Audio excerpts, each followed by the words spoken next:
Oremos, hermanos.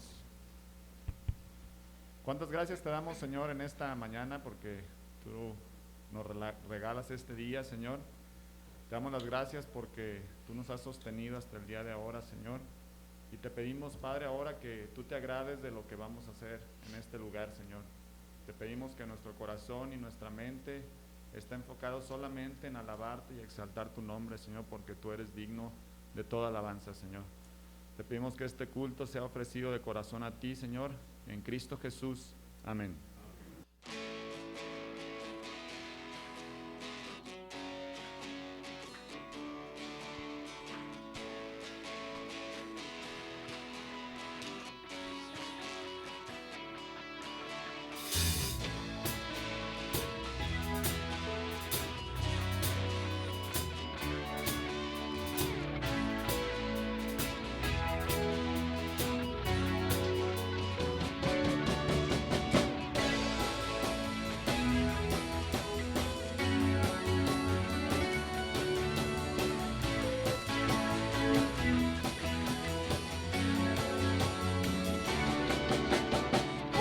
Hemos venido a este lugar para exaltar al Rey. Somos su pueblo, su creación, y le damos adoración. Exaltemos a Jesucristo, nuestro Dios, y coronemos a nuestro Dios. Démosle gloria al Rey. Démosle gloria al Rey. Que solo Él es digno de recibir la gloria. Y solo Él merece esa muestra de alabanza. Démosle gloria al Rey.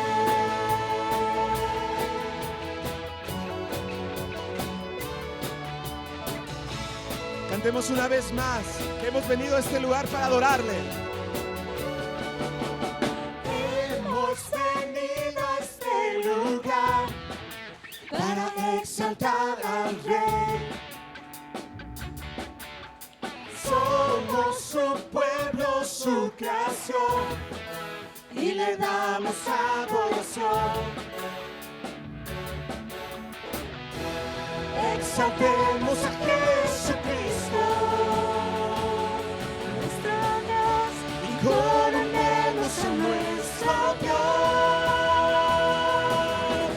Démosle gloria al Rey. Démosle gloria al Rey. Pues solo Él es digno de recibir la gloria. Y solo Él merece esa muestra de alabanza. Démosle gloria al Rey.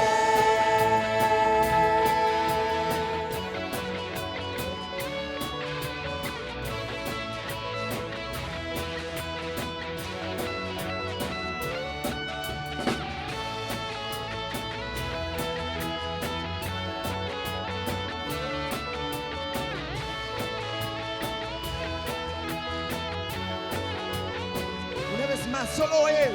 Solo Él es digno de recibir la gloria. Y solo Él merece esa muestra de alabanza. Se oye tu voz, iglesia. Solo Él es digno de recibir la gloria. Solo Él. Solo Él merece esa muestra de alabanza. Y solo Él. Solo Él es digno de recibir la gloria. Y solo Él merece esa muestra de alabanza. Con todas tus fuerzas. Solo Él es digno de recibir la gloria. Solo Él merece esa muestra de alabanza. Démosle gloria al Rey.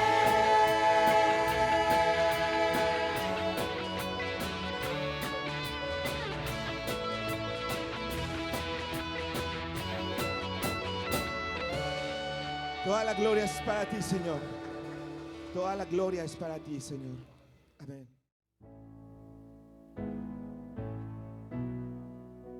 Te exaltamos, Señor.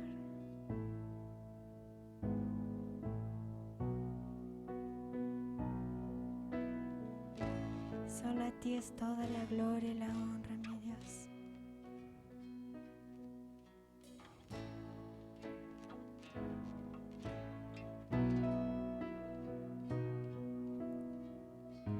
Señor, conoces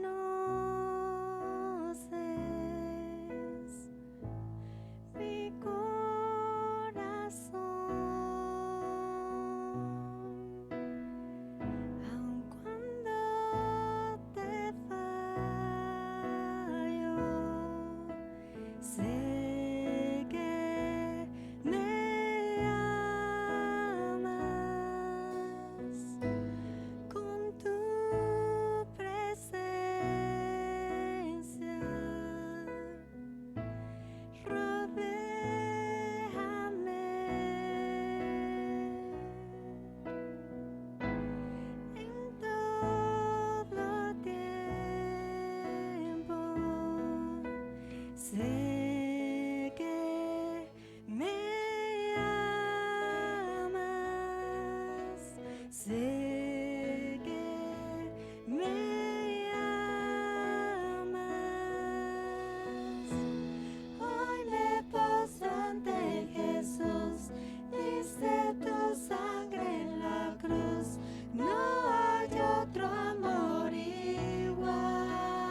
camino abrió, todo consumado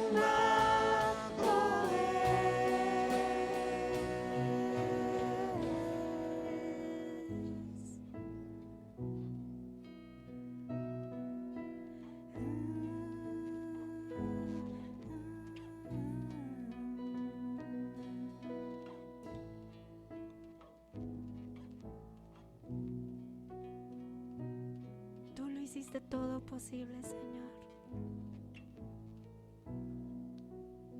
Y tu amor hermoso e infinito nos salvó.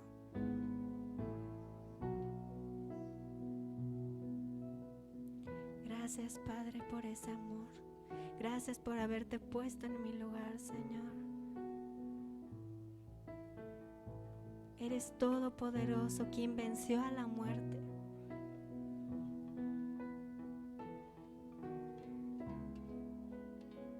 Y eres quien nos acepta a pesar de que te fallamos, Señor. Tú nos sigues amando siempre. Y tu amor nunca, nunca falla. Cumples tus promesas, Señor. Y te alabamos y te glorificamos por eso, Señor. Bendito eres, alabado eres, Señor. Santo y poderoso, quien está sobre todas las cosas. Te amamos, Señor. Te amamos, Señor. Recibe nuestra alabanza. Recibe nuestras oraciones. Recibe nuestro corazón. Queremos escucharte. Queremos servirte, Padre.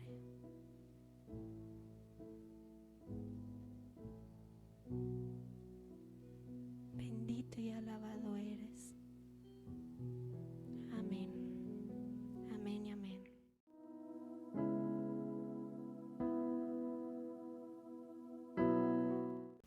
Tenía Noemí un pariente de su marido, hombre rico de la familia de Elimelec, el cual se llamaba Boz. Y Ruth, la moabita, dijo a Noemí: Te ruego que me dejes ir al campo y recogeré espigas, en pos de aquel a cuyos ojos hallaré gracia. Y ella le respondió: Ve, hija mía. Fue pues, y llegando, espigó en el campo en pos de los segadores, y aconteció que aquella parte del campo era de Boz, el cual era de la familia de Elimelec. Y he aquí que Boz vino de Belén y dijo a los segadores: Jehová sea con vosotros. Y ellos respondieron: Jehová te bendiga. Y Boz dijo a su criado, el mayordomo de los segadores: ¿De quién es esta joven? Y el criado, mayordomo de los segadores, respondió y dijo: Es la joven moabita que volvió con Noemí de los campos de Moab. Y ha dicho: Te ruego que me dejes recoger y juntar tras los segadores entre las gavillas. Entró pues y está desde la mañana hasta ahora sin descansar ni aun por un momento. Entonces Boz dijo a Ruth: Oye, hija mía, no te vayas a espigar a otro campo, ni pases de aquí, y aquí estarás junto a mis criadas.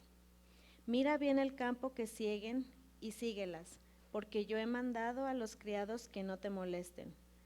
Y cuando tengas sed, ve a las vasijas y bebe del agua que sacan los criados. Ella entonces, bajando su rostro, se inclinó a tierra y le dijo: ¿Por qué he hallado gracia en tus ojos para que me reconozcas, siendo yo extranjera? Y respondiendo Boz, le dijo: He sabido todo lo que has hecho con tu suegra después de la muerte de tu marido, y que dejando a tu padre y a tu madre y la tierra donde naciste, has venido a un pueblo que no conociste antes. Jehová recompense tu obra y tu remuneración sea cumplida de parte de Jehová Dios de Israel, bajo cuyas alas has venido a refugiarte. Y ella dijo: Señor mío, halle yo gracia delante de tus ojos, porque me has consolado y porque has hablado al corazón de tu sierva, aunque no soy ni como una de tus criadas.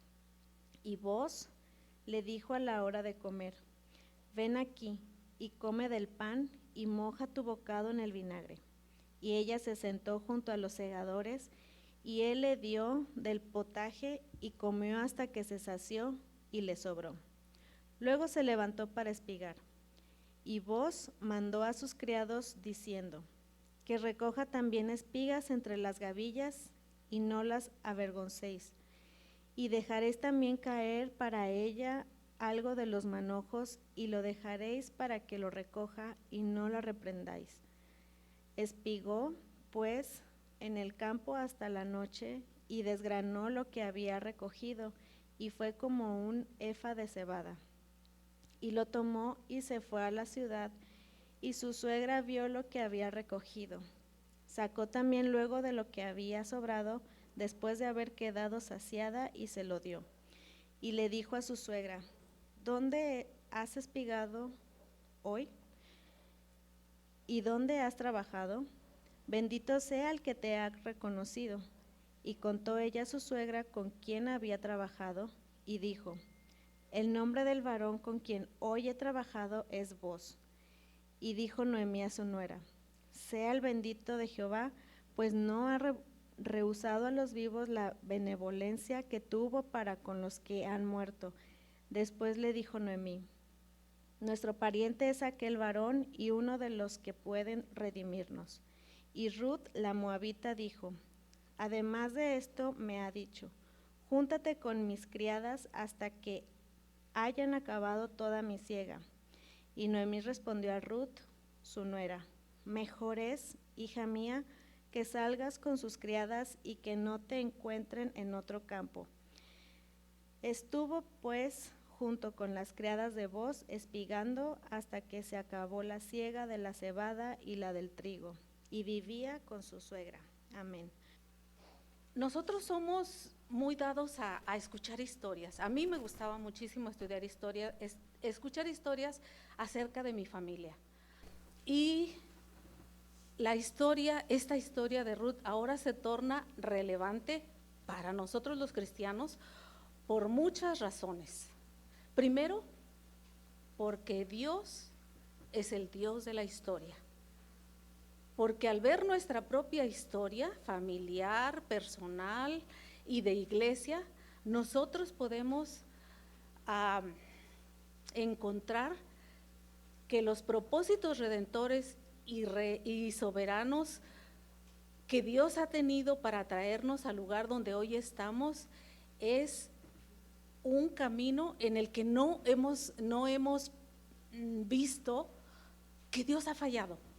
Y en segundo lugar, porque nuestra historia va más allá. Nosotros podríamos decir es una meta historia, una historia que va mucho más allá de mis padres, de mis abuelos, de mis bisabuelos. Todos nosotros somos parte de una gran historia de redención que comenzó.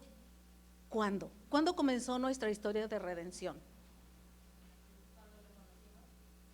Cuando le conocimos más allá, yéndonos a la meta historia hasta atrás. ¿Mande? En la cruz y más allá. En la venida del Hijo de Dios y más allá. Antes de la fundación del mundo, ¿dónde? En el Edén. Ahí el Señor se planta y le habla a nuestra madre y le dice: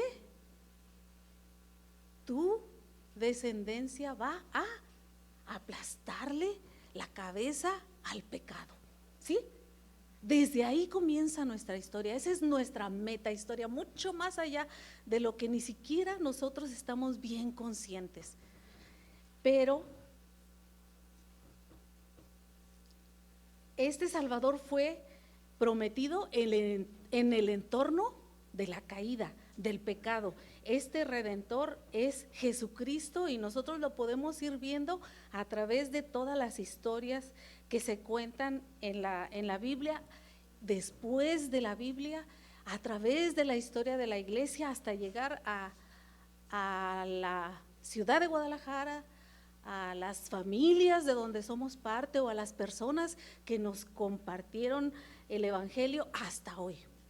Esa es nuestra historia. Y en este sentido, estudiar el libro de Ruth le da sentido también a nuestra vida y podemos empezar a armar nuestro propio rompecabezas.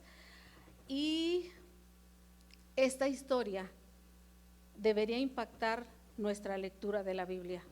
Todas las cosas acontecidas en la vida de Noemí, de Ruth, de Boz, tienen un lugar para nosotros, porque sucedieron simple y sencillamente por amor a ti y a mí. Así.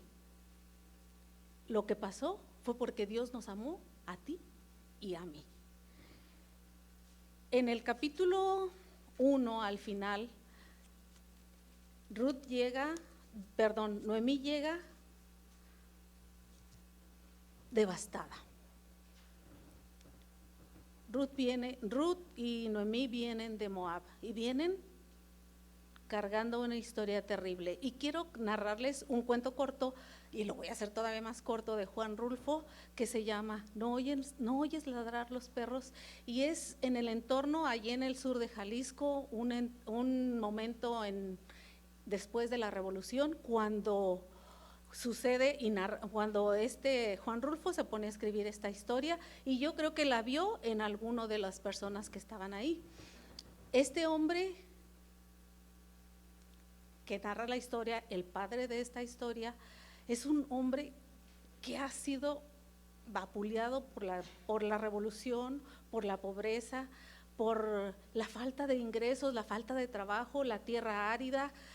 Y este hombre, cuando se casa, no tiene mucho dinero, no tiene una bestia de carga, no tiene una carreta, solamente sus lomos para trabajar.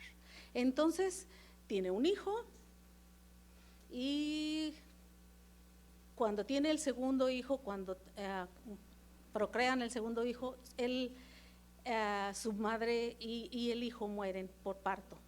O sea, es una historia terrible, ¿no? De carencias de todas, físicas, emocionales, económicas, sociales, médicas, todo está conjuntado en esta historia.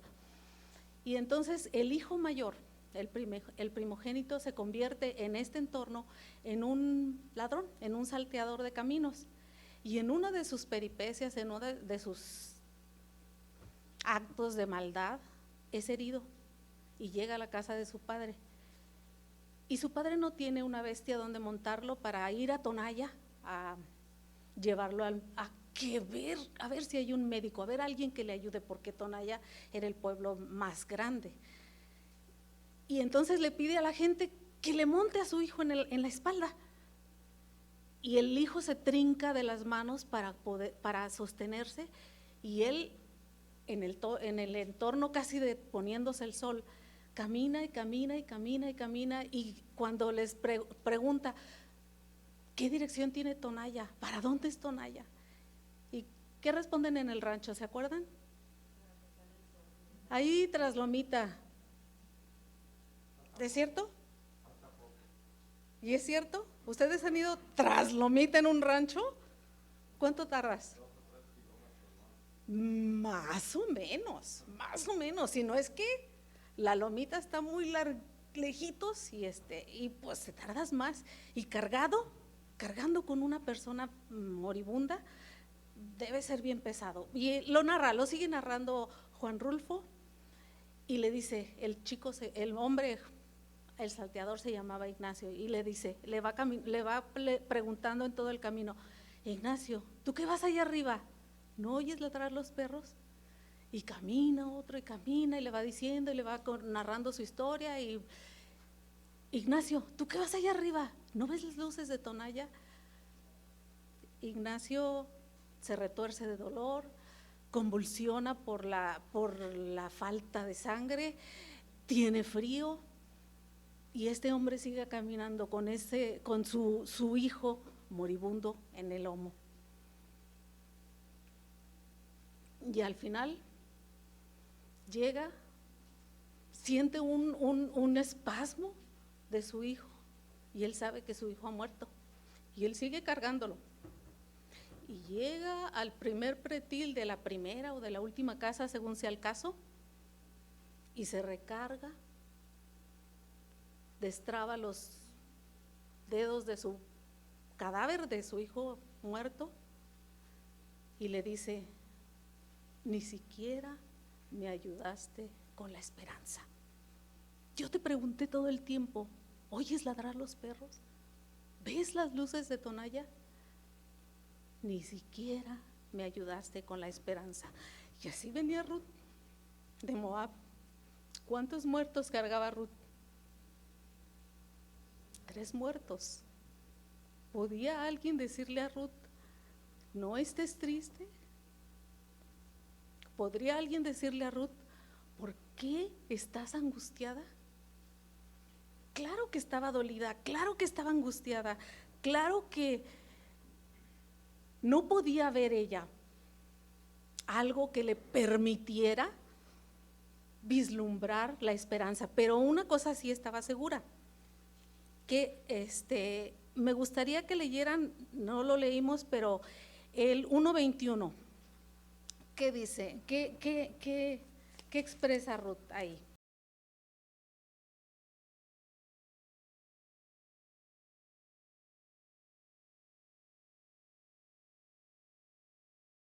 ¿Qué reconoce Ruth de Dios aquí? ¿Qué ha hecho Dios por Noemí aquí, hasta aquí? Ella reconocía que Dios era el Dios suyo, pero ese testimonio estaba en su contra, le pesaba en el corazón. A Ruth le pesó en su corazón tener 3 muertos en su espalda. ¿Ustedes creen que podía levantar su cabeza? ¿Ustedes creen que podía estar regresando a su pueblo? Y luego todavía dice, ¿cuándo regresa a su pueblo? ¿Cuándo regresa a Belén? A fines de primavera, en el tiempo de la segada de la cebada, de la siega. Y ella regresa a una tierra que no estaba trabajada, su tierra no estaba trabajada, por lo tanto no iba a tener manutención de la tierra, por lo tanto iba a tener que esperar, ¿cuánto tiempo? Hasta que pudiera conseguir grano para la próxima cosecha, para después de 1 año tener manutención, y eso si es que podía labrar la tierra. O sea, Ruth regresa todavía en un entorno más negro. O sea, viene cargando 3 cadáveres y luego todavía llega y es tiempo de la siega y ella no puede cegar porque su tierra no ha sido labrada y tiene que esperar.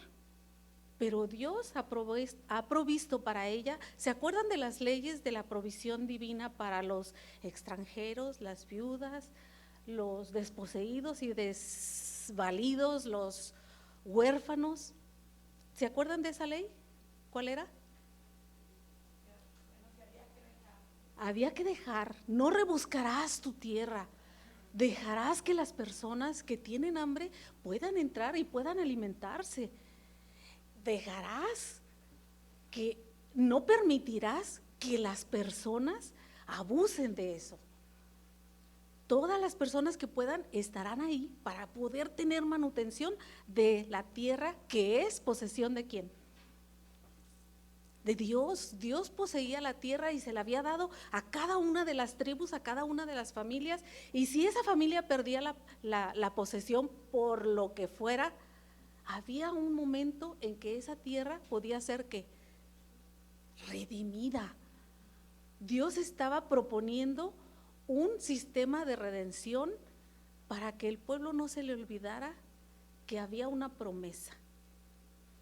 Pero sigamos con la historia de Ruth y Noemí.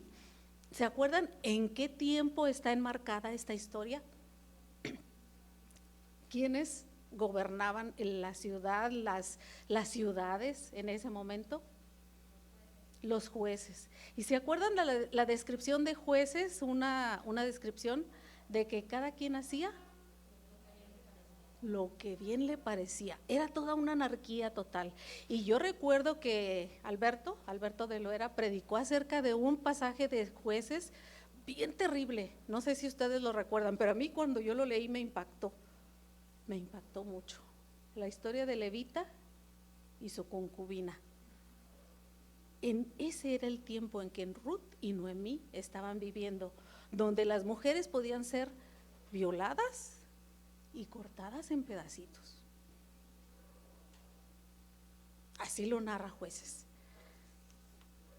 Y entonces Ruth llega con Noemí y en la nueva versión internacional empieza, y casualmente Noemí tenía un pariente de su marido que se llamaba Elimelec. Así empieza el capítulo 2. Y Ruth le dijo a Noemí, ¿qué le pide? Déjame ir a recoger. Ruth sabía que ella podía ir a recoger espigas a los campos. Y recogeré en pos de aquel que halle gracia en sus ojos.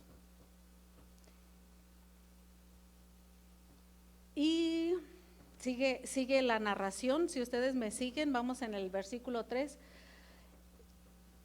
Ruth llega, espiga en pos de los segadores en el campo de Booz, que era pariente de Elimelec, y aquí que Booz vino de Belén, en el versículo 4.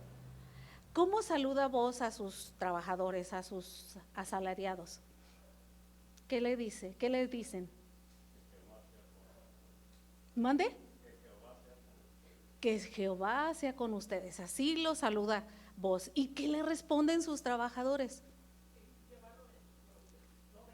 Que Jehová te bendiga. Y esos saludos, esos encuentros enmarcados en una fe firme, porque Booz sabe que están ellos pudiendo trabajar para él porque Dios está con ellos. Y los trabajadores saben que ellos pueden trabajar y recibir beneficios del campo de Booz porque Dios está con vos, ¿sí? Dios está con el dueño y con los trabajadores. Y Booz, pues yo creo que todos los trabajadores, cuando Booz llegó, todos vinieron a saludarle, menos la extranjera, porque no sabía quién era. Y les pregunta, ¿y ella? ¿Quién es esa joven? ¿De quién es? ¿Y qué le dicen? ¿Es la qué? Es una extranjera, es la moabita. Es ella. Fuera de nosotros.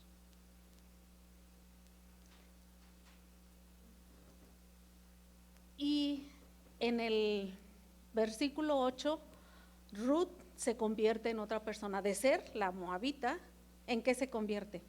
Según este versículo. Hija mía, no te vayas a espigar otro campo, ni pases de aquí.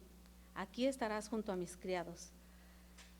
Y le da instrucciones de qué hacer. Se dio cuenta muy bien que Ruth era muy trabajadora, eso fue lo que le impactó. Y le dice, no recojas en otro campo, sigue recogiendo aquí. Y luego cuando el sol se puso y ya se reunieron para comer, ¿qué hace Booz con Ruth? Le da de su comida, le da de su plato. ¿Ustedes creen que Ruth tenía hambre? Claro que tenía hambre.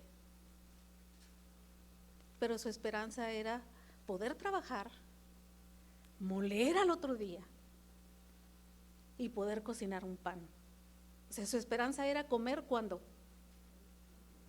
El día siguiente, porque los granos que iba a comer ese día, pues estaban sin moler y sin cocinar. Esa era la expectativa de Ruth. Ya tenía grano, pero no lo podía comer más que así. pero no iba a satisfacer su hambre completamente. Y Booz le provee alimento. Y todavía le otorga la gracia de llevarse un itacate, un lunch, su topper. Yo siempre cargo mi topper. Así fue la gracia de Dios para Ruth en ese momento. Y todavía más fue para allá. Dios todavía avanza un poquito más. ¿Qué le dice Booz a las personas que son sus trabajadores? No la molesten. Y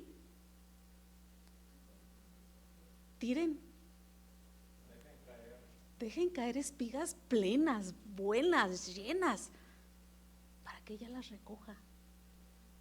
¿Cuántos kilos dice, leímos, qué versión leímos? Ya no me acuerdo, pero ¿cuántos kilos o cuántos cefas? Si alguien tiene la nueva versión internacional, dice ¿cuántos kilos? ¿Cuántos? 20 kilos, dice 20 kilos la nueva versión internacional, creo. 20 kilos. Más de 20 kilos. Bueno, 20 vamos a ponerlo, un garrafón. O sea, todo el día trabajó y luego todavía se va cargada con un garrafón de agua y con la comida que le dio Elimelec, Booz. Y llega, ¿y cuál es la reacción de Noemí ahora? Se puso muy contenta. Y esta es una lectura así como muy plana, pero vamos a usar tantita imaginación. Yo creo que Noemí le preguntó a Ruth, pero ¿dónde trabajaste? Porque trae un montón de cosas. ¿Dónde has espigado hoy? Bendito sea el que te ha reconocido. Y ella con mucho entusiasmo, con mucha emoción, le contó todo lo que había pasado.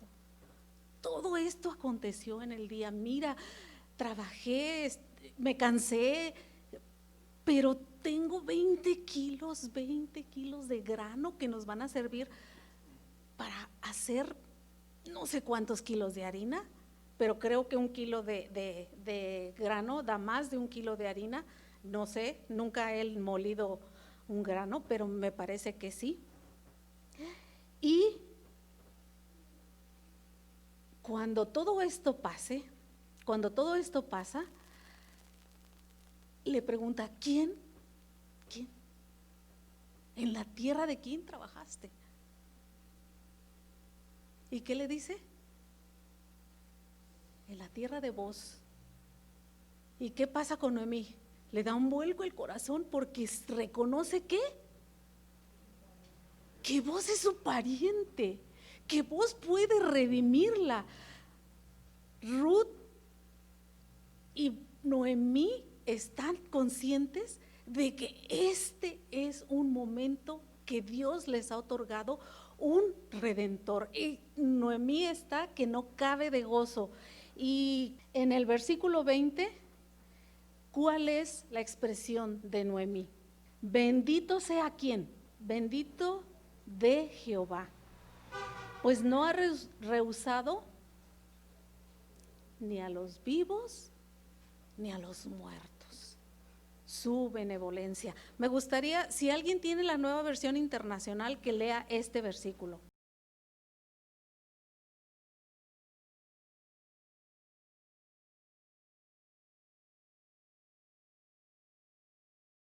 ¿Quién es bendito? Vos. ¿Y quién más?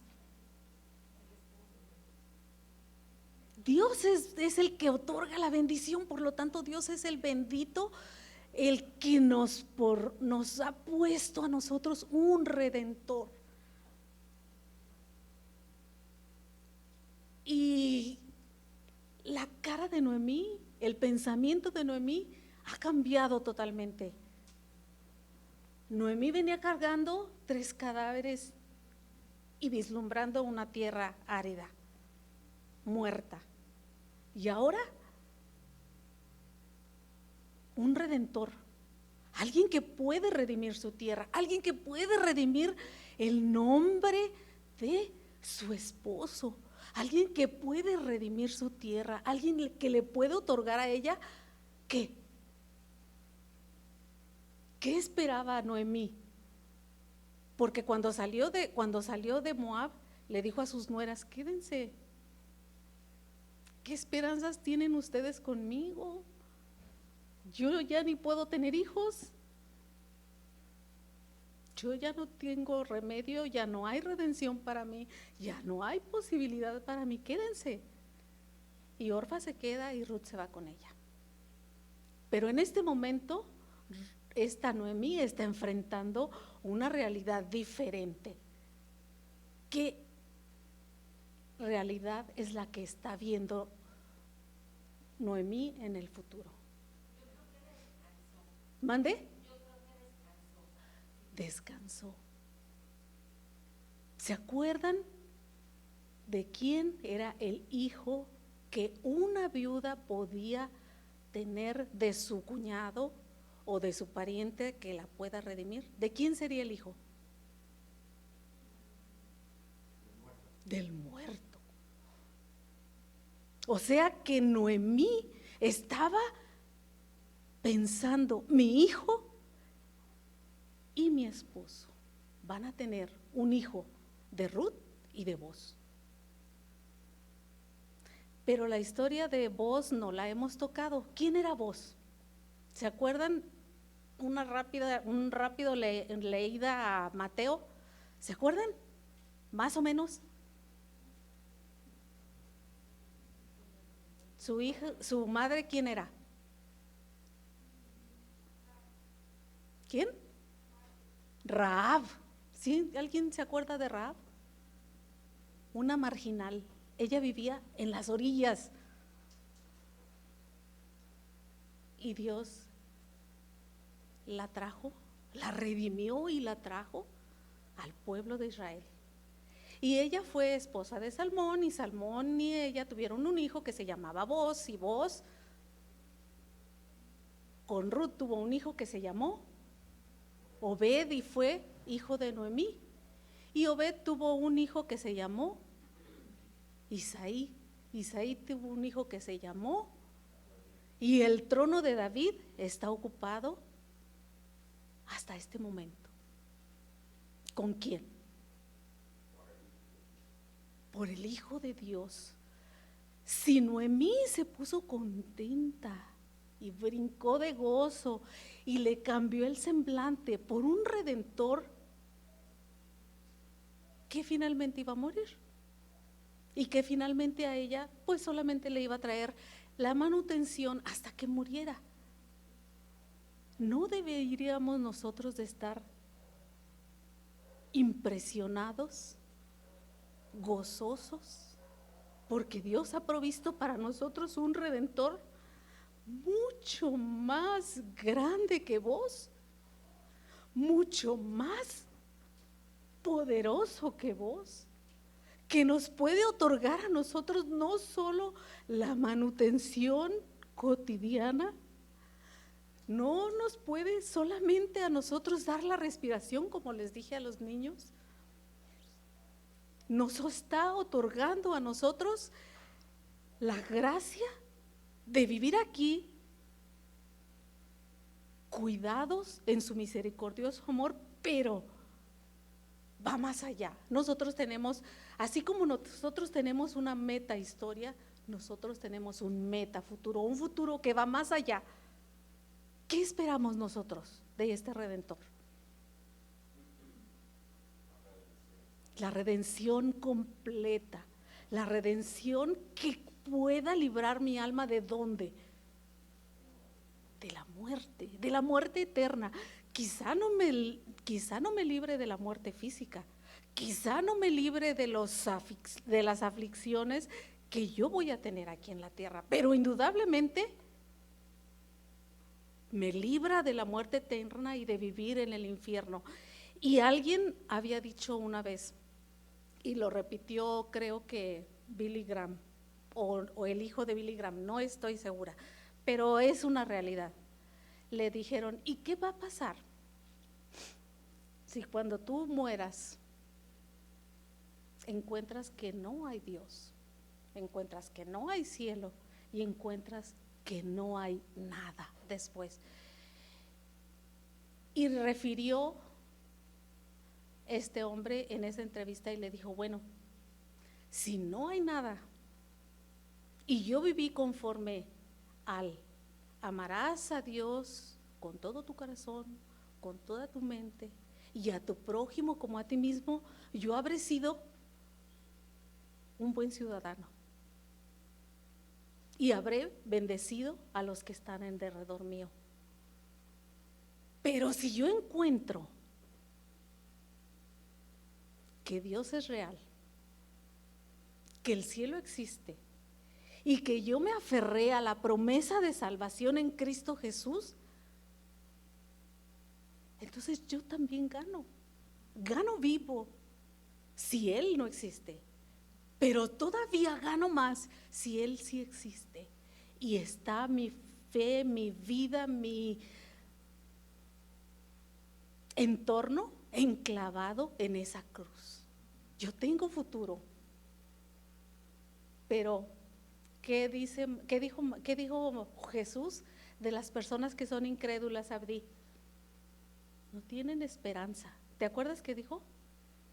Ellos no tienen esperanza, los incrédulos no tienen esperanza, pero nosotros sí tenemos esperanza.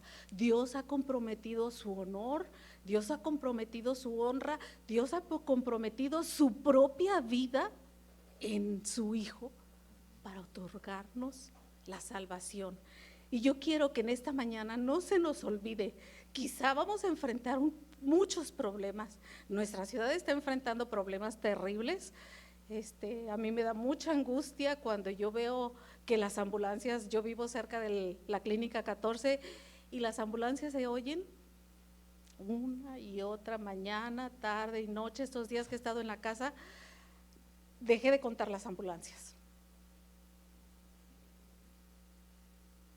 Pero en medio de esta terrible situación, tenemos esperanza. Tenemos un Dios que nos redimirá, tendremos un Dios que nos otorgará, porque Él, como les dije, Él ha comprometido su honor en favor nuestro. Que no se nos olvide, el 2021 quizá es un año muy difícil, física, económica, quizá cargaremos muertos en nuestra espalda, no sé. Quizá veremos que nuestra tierra está vacía, sin manutención, pero una cosa es segura, estamos firmes en las manos del Dios Todopoderoso. Dice el versículo 12, quiero que alguien lo lea alto y fuerte, en cualquier versión. Jehová recompense tu obra y tu remuneración sea cumplida de parte de Jehová Dios de Israel, bajo cuyas alas has venido a refugiarte. No nos olvidemos, vengamos a refugiarnos debajo de las alas del Señor. Que Dios los bendiga.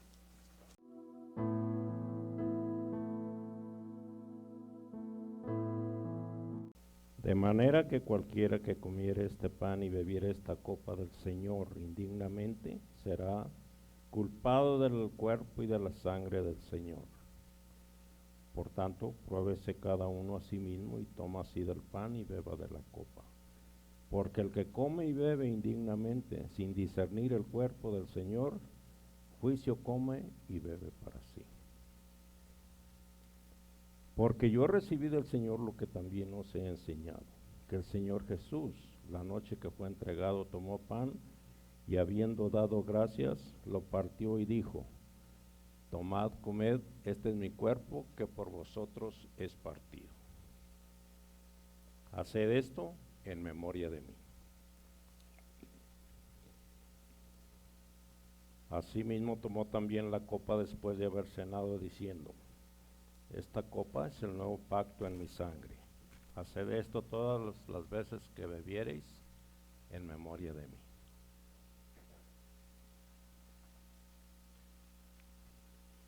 Así pues, todas las veces que comiereis este pan y bebiereis esta copa, la muerte del Señor estáis anunciando hasta que Él venga. Amén.